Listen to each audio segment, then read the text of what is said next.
உத்திராடம், நினைத்த செயலில் வெற்றி.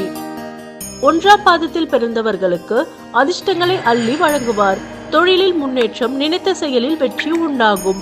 2, 3, 4ஆம் பாதங்களில் பிறந்தவர்களுக்கு வருமானத்தில் நெருக்கடி, குடும்பத்தில் சங்கடம் உண்டாக்குவார்.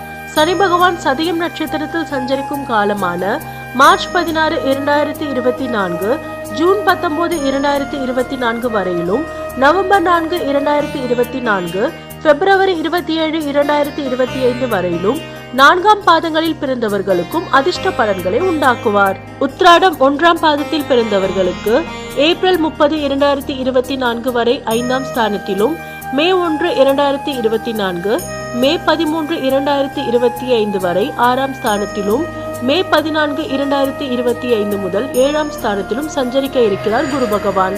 5, 6ஆம் ஸ்தானங்களில் சஞ்சரிக்கும் போது வாழ்வில் முன்னேற்றம், பொன்பொருள் சேர்க்கை, குடும்பத்தில் சுப நிகழ்ச்சி, புதிய தொழில் தொடங்கும் முயற்சி, விரும்பிய இடமாற்றம் என்ற நிலையையும் சமுதாயத்தில் அந்தஸ்தையும் வழங்குவார். 2, 3, 4ஆம் பாதங்களில் பிறந்தவர்களுக்கு மே 1, 2024, மே 13, 2025 வரையிலும் நன்மைகளை அதிகரிப்பார். எதிர்பார்ப்புகளை பூர்த்தி செய்வார். சமூகத்தில் அந்தஸ்து உயரும். அரசியல்வாதிகளுக்கு புதிய பதவிகள் வந்து சேரும். வீட்டில் சுப நிகழ்ச்சிகள் நடைபெறும். பணியாளர்களின் தனித்திறன் வெளிப்படும். வேலையின் முழு கவனம் செலுத்தும் காரணமாக முதலாளியின் பாராட்டையும் பெறுவீர்கள். பெண்கள் குடும்பத்தில் இருந்த பிரச்சனையை முடிவுக்கு கொண்டு வருவீர்கள். உங்கள் அணுகுமுறையால் குடும்பத்தில் ஒற்றுமை அதிகரிக்கும். மேற்கல்வி, வேலைவாய்ப்பு, திருமணம் என்ற கனவோடு இருப்பவர்களின் எண்ணம் நிறைவேறும். படிப்பில் கவனம் அதிகரிக்கும். அதிக மதிப்பெண் பெற வேண்டும் என்ற ஆர்வம் உண்டாகும்.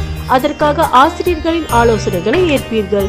மேற்கல்வியில் விரும்பிய பாடப்பிரிவில் இடம் கிடைக்கும். உறக்கம், நிம்மதி குறையும். யோகா, தியானத்தால் தீர்வு காண முடியும். சிலர் அல்சர், வாயு, பரம்பரை நோய்களால் பாதிக்கப்பட வாய்ப்புண்டு. நன்றி. ஆர்டிகஸ் சேனலுக்கு லைக் பண்ணுங்க, ஷேர் பண்ணுங்க, அண்ட் சப்ஸ்கிரைப் பண்ணுங்க.